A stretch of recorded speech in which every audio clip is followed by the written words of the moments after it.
Right? This is our lecture on domestic policy in the United States. So, domestic policy is also considered public policy.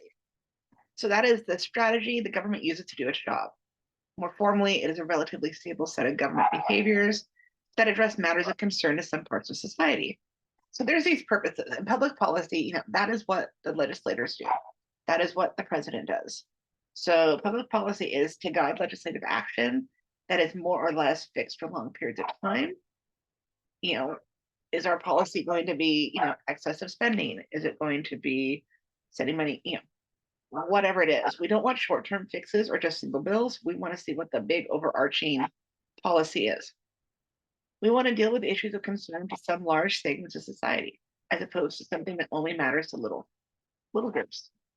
Kind of interesting, I urge you guys to think about is your legislators actually representing you and what you need? Because we as normal folks we're the large segment of society. Um, we want to be more than just the action of the government. We want to include the behaviors or outcomes the government action creates, such as a public policy we had during COVID, right? Because all these people lost their jobs. So we gave you the excess unemployment, the extra unemployment, so that you had enough to earn a living. Because obviously it would be bad public policy for our government if, because of this virus, half the population starved, right? We don't want that. you know, Hence why we have these actions of public policy. So here's an example of President Obama signing an executive order to accelerate the federal government's recruitment and hiring of returning veterans. There was an issue in our society, right? We have a lot of, unfortunately, homeless veterans. And at this point, it was a good public policy for us to give them preference in federal jobs. So when they send an executive order, remember that is with an executive action for a department that falls under the presidency. It's not a law; it is an act. So he can shape public policy, via these executive orders. Okay. Here's an example in 1937 during the Great Depression. Families were waiting in line for relief checks. So throughout our history in our country, we have given relief checks in the event of, national emergencies. Here, the national emergency would have been the Great Depression. So, public policy in action, right? How do we see it? The Affordable Care Act, Obamacare. That was that was an example where they wanted to expand medical care for all Americans. The Healthcare and Education Reconciliation Act, Medicare and Medicaid, the Clean Water Act. You could probably add in Social Security up there. That was one of the very first public policy actions. All different things. Here's an example of what it looked like from a power plant before the Emission Controls Act. Think about having to breathe that in every day. So what are the public policy domains in the US? So there's something called a distributive policy. This is a policy that collects payments for resources, but there's not a lot of direct benefits. There's a deregulatory policy in which a small number of groups or individuals bear the cost, but the benefits are expected to be distributed across society. Redistributive policy is one that redistributes resources from one group to another, and costs and benefits are concentrated, but different groups bear the costs and enjoy the benefits. Those are three different types of policy that we do here in the United States. So here's an example of distributive policy. The railroad was given land and resources to help build a national railroad system. Eventually that helps everybody, right? Because goods can come from one end of the country to another. It doesn't help the little man though in Riverside, California, if I don't have to deal with the railroad. Here's a Hoover Dam in Nevada, another distributive policy project. So, we think about goods, right? Remember earlier on in the class we had talked about public goods, private goods, things like that. So how do we transfer goods? So in a distributed policy, the society is transfers goods when they feel there's a social benefit to individuals obtaining private goods. Regulatory policy is a policy that's effective for controlling or protecting public or common resources, right? Regulatory policy, we want to make things safe. Distributive and redistributive are ideas where the goal is to transfer income and wealth from one group to another, such as everyone enjoys at least a minimal standard of living. So that you could argue is on the unemployment actions during COVID, the minimum wage. There's arguments for universal basic income coming from the left, and that would be an example of a redistributive policy because it would take money earned and make sure everyone has a set standard. So there's domestic arenas of public policy, right? What do we deal with? We deal with social welfare, so I have Social Security, Medicare, Medicaid, healthcare, science, technology, and education, and then business stimulus and regulation. Based on the titans of business, early on in our country's history, we have to regulate some of this big business to make sure that there's not antitrust issues or monopoly issues. So we have these safety net programs in our country that these are going to be, from the social welfare perspective. Social Security, that's a social welfare policy aimed towards people who no longer receive an income from employment. So that you're either going to be retired or you're disabled to the point where you can't work. Then we have Medicaid, that is health insurance program for low-income citizens. And this is in contrast to Medicare, which is an entitlement health insurance program for older people and people who have retired and no longer get health insurance through their workplace. Very few jobs once you're retired retire you with healthcare benefits, which is a problem, and that's why this program was created. I want you guys to think about Social Security because all of us, as long as you're working for a non-government job, pay into Social Security. And from what we're seeing is that we're not actually going to be able to receive benefits from it. It's supposed to run out in, I believe, 2034, which can be scary. So get your IRAs and your 401ks ready. Take care of yourselves, right? So key businesses and industry. So here's this one of these like regulatory policy, right? We see places like NASA, the NOAA. That's where a lot of our weather stuff comes from. For promotions and regulation, the FDA, the EPA, OSHA. A lot of my nursing students, they deal with OSHA a lot, but OSHA can come to any one of our workplaces to make sure it's safe. The FDA makes sure that we don't get crap in our food. The EPA deals with environmental regulation.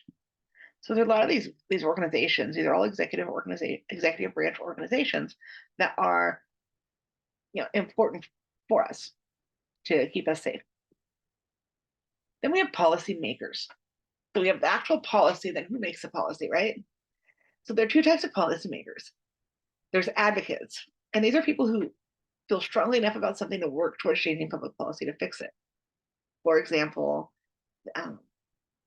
right now, Savannah Chrisley from Meet the Chrisley Knows Best, the name of the show. Her parents are both incarcerated right now. So she is becoming a policy advocate for safer prisons and better conditions in prisons. Because right now her parents are there. So she knows that she wants to make it better for them. This is not uncommon, right? You could see someone who, maybe didn't get a good education fighting for, equal access to things, right? This has been kind of what's happened in the United States throughout our history. Advocates often begin with an objective and then try to create proposals and to accomplish the goal. Then there's these policy analysts who aim for impartiality. So that's kind of like what I study in public administration. The role is to assess the potential policies and predict their outcomes. How can we see if something is equitable, if it's achieving its goals, right? So there's a public policy process that has 4 stages: agenda setting, policy enactment, policy implementation, and evaluation. And then we go into these economic theories. So, one thing for public policy process, I'm going to want you to know what happens in each of these 4 stages. And how does it, I want you guys to think about, how does a policy work its way through? Okay. Until the 1930s, the government took a hands-off approach to economic policy. At that point, we thought business would be good for itself, right? Well, then we had the Depression happen, and yeah, government had to step in. So we had the Keynesian economic policies that emphasized government spending to increase consumer consumption, helped get us out of the Great Depression. So we said government has to spend money and give people money, right, to help the economy, which is one of the reasons why we have those COVID stimulus checks, right? It wasn't just for you to put in your savings account. The idea of those was to give every American a certain amount of money to go spend in the economy so that the economy and these small businesses would get business. A drawback of Keynesian economics is known as supply side economics, and it argues that economic growth is a function of the productive capacity of a country. Then we talk about spending. So the president and Congress develop a budget, right? Congress develops a budget, and it works its way up to the president's desk for spending. So we have mandatory spending programs, and that is when the government spending is earmarked for entitlement programs guaranteeing support to those who meet certain qualifications. Again, Medicare, Medicaid, Social Security. And then we have unemployment, and then SNAP. So SNAP is where you can get, food assistance and like food stamps. Discretionary spending is government spending that Congress must pass legislation to authorize each year. This is where we're getting ready to go. Examples are science, technology, foreign affairs, education, federally provided transportation, and many other benefits that U.S. citizens have come to take for granted. And what do we have coming up? The 2023 government shutdown. So we run out of money on September 30th at 12 a.m. and we may experience a shutdown. So I remember I used to think, like, man, does that mean that like all the military bases shut down and like, someone wanted to come bomb us? Does that mean that they can come do it? No, not what it means. So the U.S. basically what is going on is the annual budgets for the federal agencies have not been signed because Congress has not approved them. So those agencies have run out of money without the budget. And so you're going to see some federal employees who are considered essential to, essential workers. So when I worked for the Small Business Administration, because we were working with disaster relief due to the virus, we were required to work in the event of a shutdown. I used to get emails every Friday that they expected a shutdown saying, just so you know, you're going to have to report to work Monday in the event there's no money, and eventually we will pay you back.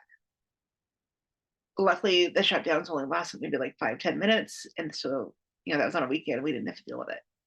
But one of the prior shutdowns, I had a student once who he was in the Coast Guard. So the Coast Guard is not funded the same way as the military.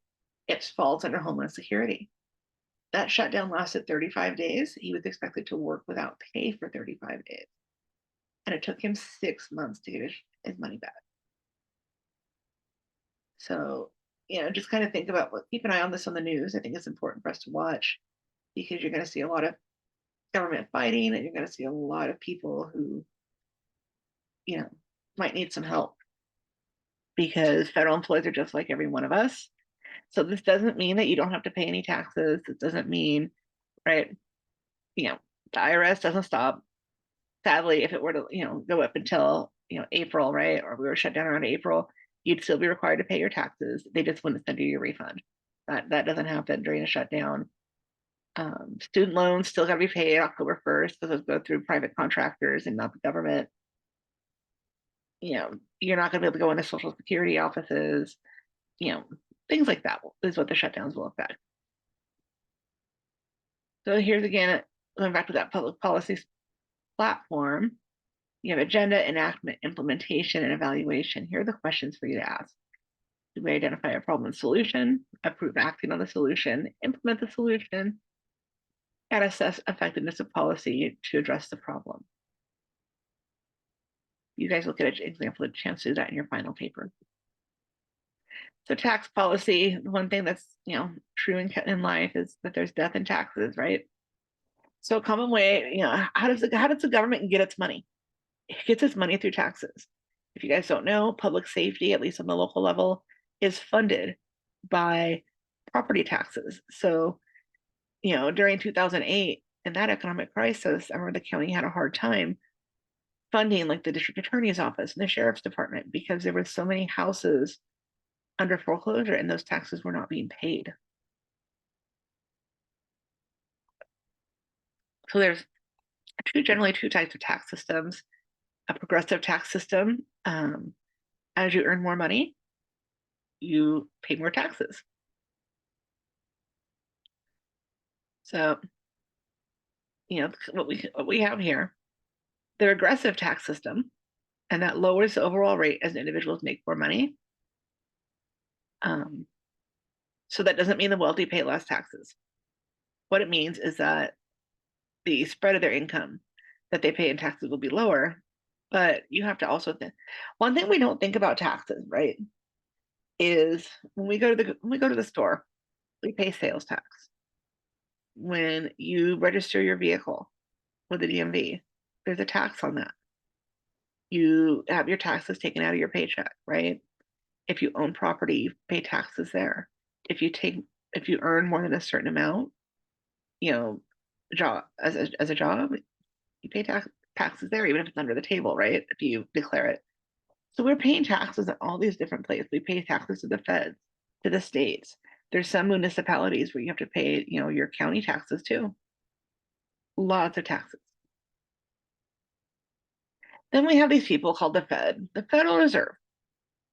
So their job is supposed to influence monetary policy, supervise and regulate banks, and provide them with financial services like loans. So, monetary policies change the economy through the level of interest rates set by the Fed.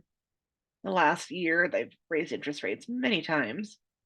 The Fed is even going in this year. We've seen some smaller banks actually get shut down because they were violating policies and things like that.